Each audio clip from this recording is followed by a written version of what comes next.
वाराणसी नगर निगम चुनाव में अब प्रचार प्रसार का अंतिम दिन है और कई सारे प्रत्याशी अपनी ताकत छूटे हुए हैं। आपको बता दें कि पूरे 100 वार्डों पर यहाँ चुनाव होने वाले हैं और आज हम आए हुए हैं दोनों वार्डों 79 वार्ड में, जहाँ के पार्षद प्रत्याशी कोई और नहीं, एक महिला है। महिला इसलिए हम कह रहे हैं क्योंकि महिला शक्ति को अगर देखा जाए तो पूरी सृष्टि की संरचना सुदृढ़ करने का कार्य वही करती है। तो हमारे साथ वार्ड 89 की पार्षद प्रत्याशी हैं। आइए सब हम उनसे बात करते हैं। अपना नाम बताइए। जी, मेरा नाम व्यंजना यादव है, बल्कि मनीषा है। मैं वार्ड नंबर 79 हिंदू माधव से प्रत्याशी हूँ, समाजवादी पार्टी। वार्ड नंबर 79 वही वार्ड है जहाँ पर काशी विश्वनाथ धाम से लेकर मोक्ष की नदी जो जुड़े मणिकर्ता महाश्मशान है। यहाँ पर लगभग 18,800 के करीब वोटर्स हैं और छोटी छोटी सकरी गलियाँ हैं जहाँ से होते हुए आप लोग बाहर जाते हैं, बाबा धाम जाते हैं। काशी विश्वनाथ कॉरिडोर बन गया है, लेकिन इसके साथ कई सारे सवाल भी है जो यहाँ के रहने वाले हैं। आइए सीधा हम बात करते हैं यहाँ के लोगों से। मनीष जी, सबसे पहला सवाल ये है कि हम मोदी क्षेत्र की वाराणसी की सांसद हैं, कई करोड़ रुपए की परियोजना आई हुई है, लेकिन गलियों का विकास कहाँ है? सबसे पहले तो मैं बता दूं कि हमारे वाराणसी जनपद के सांसद भारत के प्रधानमंत्री नरेंद्र मोदी जी हैं। परियोजनाओं का बस शिलान्यास होता है, पैसे आवंटित होते भी होंगे। यहाँ क्षेत्र में पैसों का सब भ्रष्टाचार एवं पैसे का लूट एकदम मचा के रखे हुए लोग पैसे आते हैं, लेकिन जनता के बीच उनका कोई सदुपयोग नहीं हो पाता है। हमारे यहाँ 9 करोड़ रुपए का प्रोजेक्ट लगा हुआ है, लेकिन 9 करोड़ रुपए के प्रोजेक्ट में आप अभी क्षेत्र से गुजरेंगी न तो कोई गली आपको बढ़िया दिखेगी, न तो यहाँ बिजली का कोई सुदृढ़ व्यवस्था दिखेगा और ना ही क्षेत्र में व्यापारियों के लिए कोई व्यवस्था है। हमारे यहाँ विश्वनाथ मंदिर हमारे वार्ड के अंतर्गत आता है। विश्वनाथ मंदिर से जो भी गलियाँ हमारे वार्ड की तरफ जुड़ती हैं, जिससे सरकारी स्कूल पढ़ते हैं, प्राइवेट स्कूल पढ़ते हैं, सब्जी की मंडी पड़ती है, साड़ी की मंडी पड़ती है, मनकेंद्रा घाट जाने का रास्ता है, सभी मुख्य चीज़ें हमारे यहाँ उपस्थित हैं, लेकिन कोई भी सुव्यवस्था यहाँ नहीं है।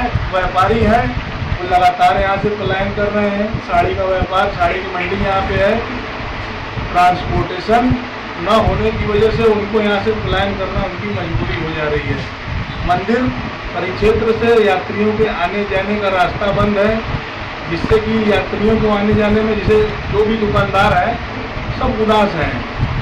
मंदिर का प्रोजेक्ट लगा है, लोगों का आना जाना रोड तक है, गलियों में किसी का आना जाना नहीं हो पाता है। ये बताइए, मोदी जी यहाँ के सांसद हैं और जो ये विश्वनाथ कॉरिडोर बनाए हैं, इस कॉरिडोर के बनने के बाद जोड़ा गया पलटन बहुत बड़ा है, बहुत सारी चीज़ें हैं। तो क्या लगता है इस क्षेत्र में भाजपा की पकड़ मजबूत होनी चाहिए, क्या ऐसा है? ये पहले पर्यटन हमारे क्षेत्र से बिलोंग नहीं करता। हमारा क्षेत्र विश्वनाथ मंदिर परिक्षेत्र में आता है, लेकिन हमारे यहाँ मंदिरों का शहर है, मंदिर गलियाँ हैं, मंदिर है जो यहाँ की सबसे सुदृढ़ जिसे होता है ना पहचान है। हमारा इतिहास, विश्व का इतिहास सबसे प्राचीन वाराणसी है, वाराणसी से ही पहचान है। उसमें भी वाराणसी में सबसे मुख्य धार्मिक स्थल जिसमें आते हैं उसमें हमारा वार्ड चिन्हित होता है। हमारे यहाँ संखड़ा मंदिर जाने का रास्ता है, उसमें भी कोई व्यवस्था नहीं। हमारे यहाँ माता राजराजेश्वरी का मंदिर आता है, उसमें भी कोई व्यवस्था नहीं। हमारे यहाँ माता मंगला गौरी आती हैं, हमारे यहाँ माता ब्रह्मचारिणी आती हैं और हमारे यहाँ माता चित्र घंटा भी हमारे ही वार्ड में आती है। लेकिन आप जानिए कि क्या इसमें इन सब मंदिरों से जुड़े या इन सब मंदिरों से जुड़े कोई व्यवस्था सुव्यवस्था या मंदिर में दर्शनार्थियों के लिए जाने आने की कोई सुविधा, कहीं कोई सुव्यवस्था नहीं है। रही बात मैं आपको बताऊँ भाजपा के प्रत्याशियों की, तो भाजपा के जो भी प्रत्याशी हैं चयनित हुए हैं या चयनित किया गया है, उनमें कोई जमीनी नहीं है, या तो जो किसी जनता के बीच संघर्ष किया हो, उनके सुख दुख में शामिल रहा हो, ऐसा कोई भी उम्मीदवार नहीं है। जो उम्मीदवार है वो पॉकेट के लीडर है, किसी व्यक्ति या किसी लीडर के जेब के हैं। वो कहते हैं कि हमें ज़रूरत पड़ेगी तो हम थप्पड़ मार के चुनाव जीत जाएंगे, और यहाँ तक कहते हैं कि बीजेपी अगर यहाँ किसी कुत्ते को टिकट दे दे तो वो भी प्रतिनिधि हो जाएगा। ये उनकी भाषा है, समाज में इस तरह की वो बोलते हैं। मैं बस उनको ये बताना चाहता हूँ कि सबसे बुद्धिजीवी क्षेत्र हमारा है। हमारे क्षेत्र में सबसे बुद्धिजीवी लोग रहते हैं जो विश्व का संचालन करते हैं, विश्व का दिशा निर्देश करते हैं। इस तरह की मानसिकता ऐसे लोगों को नहीं रखनी चाहिए। जो विश्व को गाइड करते हैं वो अपने क्षेत्र को भी गाइड कर सकते हैं। अच्छा ये बताइए, मणिकर्णिका घाट है, शौचालय और शौचालय की व्यवस्था देखी गई है कि ना के बराबर है, साथ ही चीजें वो महिलाओं को बहुत सारी दिक्कत होती है। जी, आपने बहुत अच्छा सवाल किया मैडम। हमारे यहाँ जो शौचालय थे वो भी तोड़ दिए गए हैं। हमारे यहाँ जो भी शौचालय थे पहले से उसको भी तोड़ दिए गए हैं स्मार्ट वार्ड के अंतर्गत।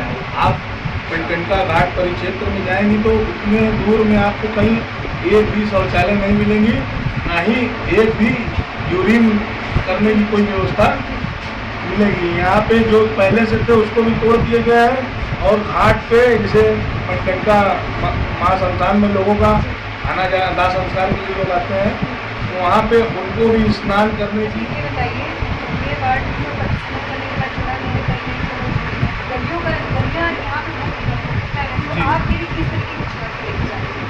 ये हमारे लिए मैडम कोई चुनौती नहीं, हमको ये अवसर मिला है। मैं पिछली बार भी गढ़वासी टोला से उम्मीदवार था, मैं कुछ न्यूनतम मतों से चुनाव हार गया था। इस बार प्रतिबंध जोड़ा गया है, राज मंदिर वार्ड जो 53 था उसको भी ख़त्म करके हमारे यहाँ गढ़वासी टोला में मर्ज करके दोनों का नाम बिंदु माधव और पहले जो 53 और 84 थे उसको अब 79 कर दिया गया है। मैं यहाँ से राज मंदिर तक जब जाता हूँ तो तमाम क्षेत्र में पिछले विगत 5 वर्षों से लगा हुआ हूँ। लोगों का प्यार और आशीर्वाद बराबर मिल रहा है, सभी वर्ग के लोग अपना आशीर्वाद प्यार दे रहे हैं। वो उनका कहना भी है कि जो क्षेत्र में हमारे बीच हमारे सुख दुख में बराबर शामिल रहा है, जो हमारे तमाम सुख दुख में शादी ब्याह मरनी तेरही थाना पुलिस कोर्ट कचहरी राशन चिकित्सा सभी में उपस्थित रहा है, हम लोग उसके साथ हैं। तो लोग सभी का प्यार आशीर्वाद हमको बराबर मिल रहा है। अच्छा, स्वास्थ्य की बात की जाए तो यहाँ के नाम पर कुछ है या मैम मैं आपको बताऊं, हम लोगों ने सेवा सदन हॉस्पिटल से स्वास्थ्य केंद्र उठाकर मैं मेहता अस्पताल में लेकर मैं खुद आया था। मैंने सीएमओ साहब के माध्यम से जो स्वास्थ्य केंद्र सरकारी चलता है मैं सेवा सदन से निकलवा कर यहाँ लेकर आया था, लेकिन यहाँ मेहता अस्पताल बिक जाने की वजह से मेहता अस्पताल जो प्राचीन अस्पताल था जिससे लोगों को पूरे राज मंदिर से लेके पूरे मणिकर्णिका तक लोगों को चिकित्सा की सुविधा गलियों में प्राप्त होती थी, वो अब एकदम बंद हो गई है। चिकित्सा की कोई व्यवस्था यहाँ नहीं है। जो मैं स्वास्थ्य केंद्र यहाँ वापस लेकर आया था अस्पताल बिक जाने के बाद, वो वापस फिर पुनः सेवा सदन चली गई है। एक चीज़ और देखा गया है जिससे कहते हैं कि गंदगी बहुत ज़्यादा देखने को मिल रही है, तो उसमें क्या सफाई नहीं होती है या काम होने के बाद नहीं होती है? देखिए मैम, हम तो आपको कहेंगे कि जो व्यवस्थाएं यहाँ चल रही है वर्तमान में स्थितियाँ ऐसी है कि जो जमींदार वगैरह हैं या जो सुपरवाइजर चयनित किए गए हैं उनसे कमीशन लिया जाता है अधिकारियों द्वारा, उनसे कमीशन लिया जाता है संबंधित अधिकारियों द्वारा या प्रतिनिधियों द्वारा, जिससे कि वो मनमाने तरीके से जब मन होता है काम करते हैं या नहीं करते हैं। IPDS का कार्य इस क्षेत्र में हुआ है? नहीं, हमारे यहाँ IPDS का कार्य नहीं हुआ है, सारे बिजली के तार ऊपर है, आप देख लीजिए। कोई भी घटना हो कभी जैसे IPDS का कार्य हुआ है तो लेकिन मैम IPDS का काम हमारे क्षेत्र में नहीं हुआ है। कुछ जगहों पे जहाँ हुआ है हमें लगता है कि कचौड़ी गली तक ही हुआ है, वो भी हुआ है तो वो मानक के विपरीत हुआ है।